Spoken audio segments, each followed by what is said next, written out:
जय हिंद दोस्तों। आज हमारा जो हिस्ट्री का जो चैप्टर है, ठीक है, ये हमारा जो 3 चैप्टर जो है उसी का हम लोग का ये सेकंड पार्ट है। हम लोग फर्स्ट पार्ट में देख लिए थे जो मैपिंग से रिलेटेड जो भी जो स्थान है वो किस नदी के किनारे, ये सारी चीज़ें जो थी उसको हम लोग मैप के थ्रू देख चुके हैं। अगर आप उसको नहीं देखे हो तो पिछला वीडियो जो है उसको देख सकते हो, आप पूरा प्लेलिस्ट है उसमें, तो उसको देख सकते हो। उसके बाद से आज हम लोग पूरा 30 फैक्ट हम लोग बहुत अच्छे से उसको देखेंगे तुरंत। मान के चलो 5-10 मिनट में हम लोग इसको रिवाइज कर लेंगे। ये जितना भी हिस्ट्री का सब चीज़ को आपको रटना ही है, ठीक है। अब उसको कहानी बना के रटो चाहे कैसे भी रटो, लेकिन रटना है उसको, याद रहना चाहिए आपको। याद रहेगा तभी जा कर के आप जब भी, क्योंकि हिस्ट्री में क्या है, आप पढ़े, आप क्वेश्चन को पढ़े, आपको याद है तो आप बना दिए, ठीक है। इसमें कुछ ज़्यादा इधर उधर सोच करके लॉजिक नहीं लगा सकते, ठीक है। तो आपको अच्छे से याद रखना है सिंधु घाटी जो सभ्यता है, इससे रिलेटेड जो 30 फैक्ट जो मैं अभी यहाँ पे बताऊंगा आपको, उतना आपको बस अच्छे से रट के रखना है, याद रखना है, जैसे भी रखो बस इतने को आप याद रखो नोट्स बना करके, ठीक है। इससे और लगभग मतलब 99% है कि इतने के अंतर्गत जो प्रश्न है वो आ सकते हैं, ठीक है। चलिए देखते हैं, पहला देखते हैं इसमें। जो ये सिंधु सभ्यता की जो खोज है ना, वो ये 1921 में राय बहादुर दयाराम साहनी जी को श्रेय दिया जाता है, ठीक है। उन्होंने ये खोज की। उसके बाद से दूसरा फैक्ट देखते हैं। सिंधु सभ्यता को आद्य ऐतिहासिक, हम लोग इससे पहले जो हम लोग देखे थे ना इसमें, वो यही है, ठीक है। तो इसमें क्या होता है कि जो आद्य ऐतिहासिक और कांस्य, या फिर ये जो, या तो हम लोग सिंधु सभ्यता को आद्य ऐतिहासिक काल में रख सकते हैं या फिर कांस्य युग में रखते हैं, ठीक है। तो दोनों में भी रहेगा तो उससे कोई प्रॉब्लम नहीं है। दोनों में से अगर कुछ भी ऐसा प्रश्न आता है किसके अंतर्गत है, तो आप दोनों में से कोई भी जो ऑप्शन रहेगा उसको आप कर सकते हो, ठीक है। देखिए तीसरा फैक्ट है, इस सभ्यता के मुख्य निवासी जो थे द्रविड़ और भूमध्य सागरीय जो थे, उनका जो साक्ष्य साक्ष्य के हिसाब से बताया जा रहा है कि द्रविड़ थे और भूमध्य सागरीय लोग थे जो इस सभ्यता में रहते थे, ठीक है। और ये सिंधु सभ्यता एक नगरीय सभ्यता थी, ये तो बहुत ज़्यादा चर्चित है, हम लोग को पता है अच्छे से, ठीक है। क्योंकि उनका उस समय में भी बहुत व्यवस्थित तरीके से उनका सारा चीज़, जो उनका घर है, रहने सहने का जो व्यवस्था है, बहुत ही व्यवस्थित तरीके से था। तो एक तरीके से नगर नगर जिस तरीके से रहता है, नगर तो है ही नहीं हमारा जो जिस तरीके से है, मतलब पहले के लोग, अगर हम लोग सिंधु सभ्यता को देखते हैं तो बहुत कुछ सीखने को मिलता है। उनका एक अलग तरीके से रहने का, एक अपना जो नगर है उसको किस तरीके से साफ सफाई, हर चीज, नाली जिस तरीके से उनका बना हुआ था, स्नानागार, मतलब एक बहुत अच्छे तरीके से व्यवस्थित तरीके से सभी, पूरा उनका जो नगर था उसका व्यवस्था था, ठीक है। लेकिन अभी वैसा हम लोग को देखने को नहीं मिलेगा हमारे, जबकि इतना आधुनिक जीवन में भी वैसा नहीं मिलेगा। तो ये बहुत ही ज़्यादा चर्चित है, इसको याद रखेंगे। देखिए उसके बाद से पांचवा फैक्ट है यहाँ पे, सिंधु सभ्यता से प्राप्त परिपक्व अवस्था वाले स्थान, मतलब यानी कि जो सबसे बड़े और विकसित टाइप से जो शहर थे ना, उसमें 6 जो शहर हैं उसको रखा जाता है। देखिए क्या क्या शहर हैं उसमें। ये मोहनजोदड़ो है, हो सकता है ऐसा प्रश्न आ जाए, ठीक है, इसलिए इसको रखा हुआ हूँ। एक मोहनजोदड़ो है, हड़प्पा है, और ये एक गनवारी वाला, राखीगढ़ी, धौलावीरा और कालीबंगन, ठीक है। तो ये इतने इसको 6 जो नगर है इसको ध्यान रखेंगे। देखते हैं आगे, पांचवा ना, ठीक है, यहाँ से अब छठवा देखते हैं। धौलावीरा भारत में सिंधु घाटी सभ्यता की पहली साइट है जिसे यूनेस्को जो है ना, यूनेस्को जो है ना उसके साइट में ये इसको जोड़ा गया है। यानी कि जो यूनेस्को होता है ना, वो विश्व विरासत स्थल की सूची बनाता है, उसको अच्छे से देख रेख, उसको संरक्षित रखने के लिए, ठीक है। तो एक ये जो है ना यूनेस्को के सूची में शामिल किया गया है 2021 में, तो ये काफ़ी इम्पोर्टेंट है, इसको आप याद रख सकते हैं। जो धौलावीरा है ना, धौलावीरा को आप बहुत अच्छे से याद रखिएगा, ठीक है ना। इसके बारे में जो भी थोड़ा बहुत जो फैक्ट है वगैरह, सारी चीज़ों को अच्छे से आप ध्यान में रखेंगे, थोड़ा ज़्यादा इस पे ध्यान देंगे आप, ठीक है। धौलावीरा को मैं मैप वगैरह में भी सारी चीज़ों को दिखाया था आपको मैं। ठीक है। गुजरात के ये कच्छ में यहाँ पे जो पड़ता है, ठीक है, ये सबसे पश्चिम में पड़ता है, सबसे पश्चिम में। ठीक है, यहाँ पे गुजरात का देखिए कच्छ में। ठीक है, और यहाँ पे ये एक नगर दुर्ग था, बहुत ही विकसित था, यहाँ संस्कृति के तीनों अवस्थाएं मिल रही थी। ठीक है, और यहाँ पे कृषि जल संचय के लिए जलाशय का भी साक्ष्य मिला है। तो इतना सारा चीज़ तो है ही है। धौलावीरा से और भी अगर कोई फैक्ट मिलता है तो आप उसको भी ध्यान में रखेंगे, क्योंकि ये बहुत ज़्यादा इम्पोर्टेंट है। ठीक है, चलिए देखते हैं आगे। स्वतंत्रता प्राप्ति के पश्चात जो है हड़प्पा संस्कृति की सर्वाधिक स्थल जो है ना गुजरात से मिला हुआ है। तो ये भी एक बहुत ही इम्पोर्टेंट फैक्ट है, याद रखेंगे। सिंधु सभ्यता का सबसे बड़ा स्थल जो है मोहनजोदड़ो है। ठीक है, याद रखेंगे। लेकिन उसके बाद से देखिए क्या होता है, भारत में इसका सबसे बड़ा स्थल जो है राखीगढ़ी है, जो कि घग्गर नदी के किनारे स्थित है, हरियाणा में। हिसार जो जिला हम लोग देखे थे इसको, राखीगढ़ी को। यहाँ पे क्या बताया जा रहा है कि सिंधु घाटी जो सभ्यता है ना, वो सभ्यता कैसे था, पाकिस्तान, पहले तो पाकिस्तान नहीं था, वो सब हमारा ही देश था, पूरा इंडिया एक ही था। तो उस समय क्या था कि जो सिंधु सभ्यता है वो पूरे भारत से लेकर के पूरा पाकिस्तान सभी एरिया में फैला हुआ था। लेकिन जब स्वतंत्रता हुआ तो क्या हुआ, हम लोग स्वतंत्र जब हुए 1947 का जो समय था, उस समय क्या हुआ कि अब वो विभाजन हो गया, पाकिस्तान अलग हो गया, वो अलग देश हो गया। तो उसके कारण से यहाँ पे ये बताया जा रहा है कि हमारे देश में जो सबसे बड़ा सिंधु घाटी सभ्यता का जो स्थल है वो है राखीगढ़ी। ठीक है, लेकिन अगर सिंधु सभ्यता का बोलें, पूरा सिंधु सभ्यता का बोलें, तो उसमें सबसे बड़ा जो है मोहनजोदड़ो है। समझ में आ गया। लेकिन हमारे भारत के अंतर्गत जो स्थल है, भारत में अगर केवल देखा जाए तो राखीगढ़ी है सबसे बड़ा। ठीक है, और इसका खोज जो है यहाँ पे 1963 में ये सूरज भान नाम से व्यक्ति ने इन्होंने किया था। ठीक है, देखिए लोथल तुतकोटदा, और ये जो है सिंधु सभ्यता का ये बंदरगाह है। तो ऐसा प्रश्न अगर बनता है कि सिंधु सभ्यता का बंदरगाह निम्नलिखित में से कौन सा है या नहीं है, तो आप याद रखेंगे कि एक लोथल है और एक सुतकोटदा है। ठीक है, ये दो दो हैं। अगला फैक्ट इसमें देखते हैं, ये जुते हुए खेत और नक्काशीदार ईंटों के प्रयोग का साक्ष्य कहाँ से मिला है, कालीबंगन, हम लोग देखे थे इसको। मोहनजोदड़ो से प्राप्त स्नानागार संभवतः सैंधव सभ्यता की सबसे बड़ी इमारत है। संभवतः है ना, तो थोड़ा सा इसको ध्यान रखेंगे।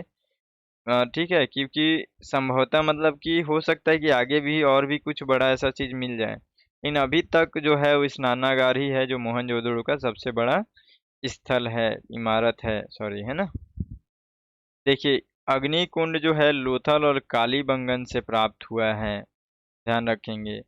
और 14 नंबर में देखते हैं, मोहनजोदड़ो से प्राप्त एक सील पर तीन मुख वाले देवता यानी कि जो पशुपति नाथ जो हैं, इनका ये इस नाम से प्रचलित है, इनका ये मूर्ति है। ठीक है, सिंधु सभ्यता में पशुपति का एक तरीके से उनको देवी है जो पूजा पाठ वगैरह है, तो उनसे उनका ज़्यादा इसमें विश्वास था। तो याद रखेंगे, हो सकता है इससे रिलेटेड रिलेटेड कोई प्रश्न आ जाए। और उनके चारों ओर देखो, यहाँ पे एक हाथी है, गैंडा है, चीता है और भैंसा है, ये विराजमान है। यानी कि इनके साथ ये जो है ना, ये कई बार ऐसा भी प्रश्न पूछ देता है, तो हाथी और ये गैंडा और चीता और भैंसा, ये चार लोगों को याद रखेंगे कि पशुपतिनाथ के साथ चार कौन कौन से ऐसे जीव थे, तो इनके बारे में याद रखेंगे।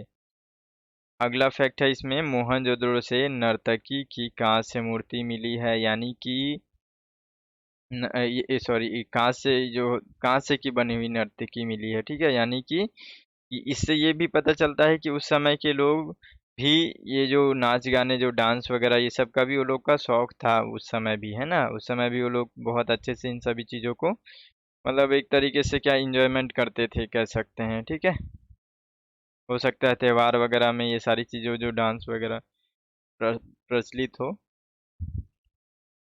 ठीक है, देखते हैं आगे। सिंधु सभ्यता में जो जो यहाँ की लिपि है वो भाव चित्रात्मक है, यानी कि एक तरीके से जो चित्र है बनाया जाता है वो भावनाएं प्रदर्शित करती हैं। ठीक है, और इनकी जो लिपि है वो दाईं से बाईं ओर लिखी जाती थी। तो ये भी आप याद रखेंगे। सिंधु सभ्यता के लोगों ने नगरों तथा घरों के विन्यास के लिए ग्रिड पद्धति अपनाई। घरों के दरवाजे और ये खिड़कियां, सड़क, ये खुलने वाले जो सभी चीजें, यहाँ पे मैं इनको अच्छे से बता देता हूँ। देखो, जो सिंधु सभ्यता का जो वहाँ पे जो एक जो नगर है ना, वो नगर का जो रोड है ना, रोड की ओर अभी देखेंगे हम लोग का भी, यहाँ पे देखेंगे कि रोड की ओर सभी का दरवाजा रहता है। जो रोड जा रहा है, रोड के सामने ऐसे दरवाजा रहता है। इनका था पीछे साइड में। ठीक है, पीछे साइड में सारा चीज रहेगा, मतलब रोड की ओर नहीं रहेगा। रोड के मतलब एक तरीके से क्या बोलते हैं, अपोजिट साइड में रहेगा। तो ये इनका एक खास बात था यहाँ पे। और किनारे से ऐसे नाली भी बना हुआ रहता था। बहुत ही, वो जो चित्र वगैरह देखेंगे कभी भी तो आप उसको उसमें देख सकते हैं। ठीक है, तो इस तरीके से था। लेकिन जो लोथल है, लोथल जो नगर है, उसका घर जो है वो सड़क की ओर खुलते थे। ठीक है, उनका जो दरवाजा है वो सड़क की ओर रहता था। तो ये दोनों में थोड़ा सा डिफरेंस है, याद रखेंगे। सिंधु सभ्यता में मुख्य फसल गेहूं और जौ थी, ये भी याद रखेंगे। सैंधववासी जो है मिठास के लिए शहद का प्रयोग करते थे। रंगपुर एवं लोथल से चावल के दाने मिले हैं, जिनसे धान की यहाँ पे ये खेती होने का प्रमाण मिलता है। चावल के प्रथम साक्ष्य लोथल से ही प्राप्त हुए हैं। अच्छे से याद रखना आप इसको, चावल का जो साक्ष्य मिला है वो लोथल से मिला हुआ है। सिंधु सभ्यता के लोग यातायात के लिए दो पहिया और चार पहिया, ये पहिए वाली बैलगाड़ी या फिर भैंसा गाड़ी का भी प्रयोग करते थे, ये भी साक्ष्य मिला हुआ है। पिगट, पिगट एक तरीके से वैज्ञानिक मान सकते हैं। ठीक है, यानी कि सिद्धांतकार जो होते हैं ना।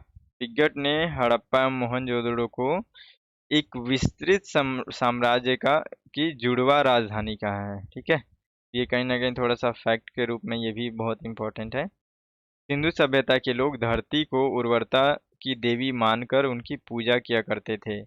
ये भी आप ध्यान रख सकते हैं कि जो उर्वरता की देवी यानी कि धरती, समझ रहे हैं उस समय के लोग कितना नेचुरल टाइप से उनका थिंकिंग था।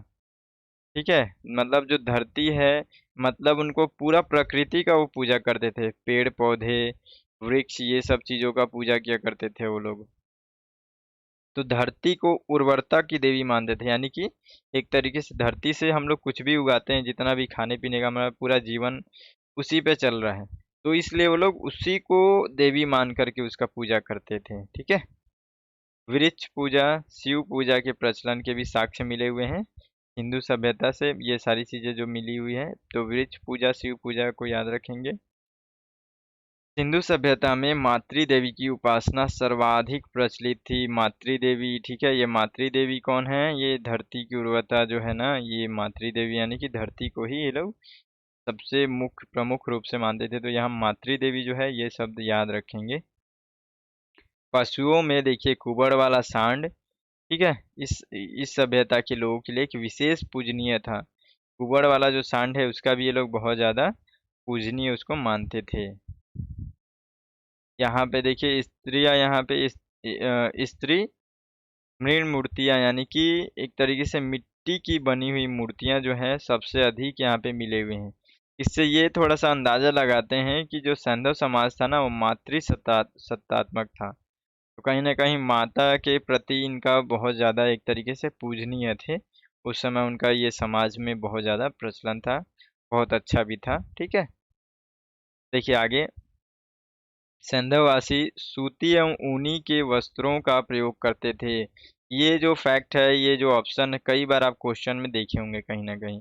तो याद रखेंगे ध्यान से कि वो लोग उस समय सूती और ऊनी का भी वस्त्र का प्रयोग करते थे। सिंधु घाटी के लोग तलवार से प्रचलित नहीं थे। ठीक है, याद रखेंगे, तलवार से प्रचलित नहीं थे।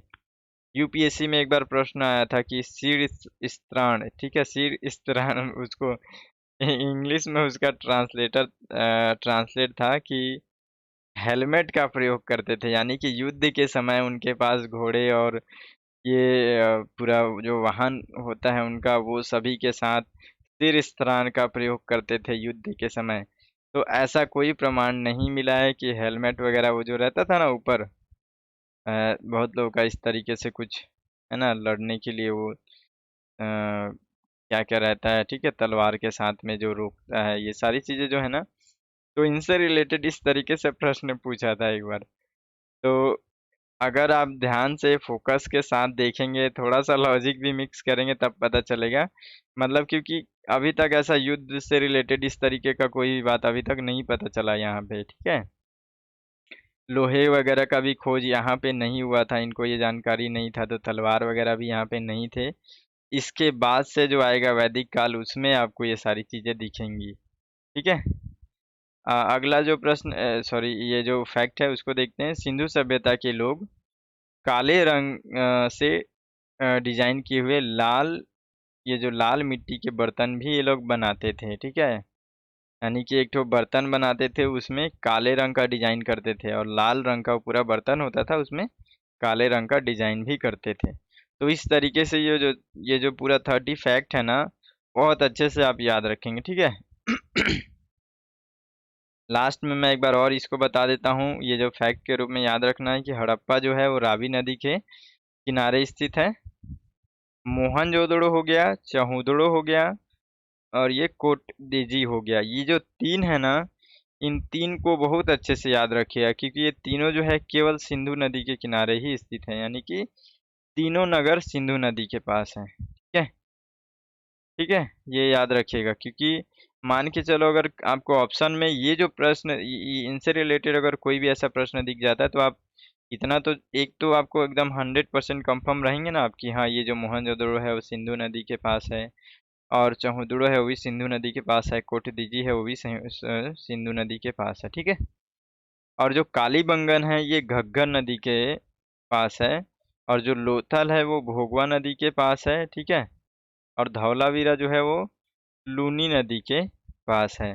तो ये हमारा जो सिंधु सभ्यता है, इसके अंतर्गत हमारा ये जो जो चैप्टर है ये अच्छे से यहाँ पे कंप्लीट हो जाता है, ठीक है। जितना भी इससे रिलेटेड जितना भी फैक्ट था जो इम्पोर्टेंट था, वो सारी चीज़ों को हम लोग यहाँ पे कवर कर लिए हैं। बहुत अच्छे से आप इसका नोट्स बना सकते हो। अगर आपको भी डिसिप्लिन रहना है तो चैनल को सब्सक्राइब कर लो, लाइक कर दो, ठीक है। बेल आइकन भी दबा दो, ताकि आपको परफेक्टली टाइम पे आपको घंटी बजे, और आप भी डिसिप्लिन से आधा घंटा अपना आधा घंटा 15 मिनट जो भी वीडियो के हिसाब से अपना समय दे करके आप भी पढ़ सकते हो, अपना नोट्स बना सकते हो, ठीक है। फिर मिलते हैं अगले वीडियो में अगले चैप्टर के साथ। तब तक के लिए जय हिंद।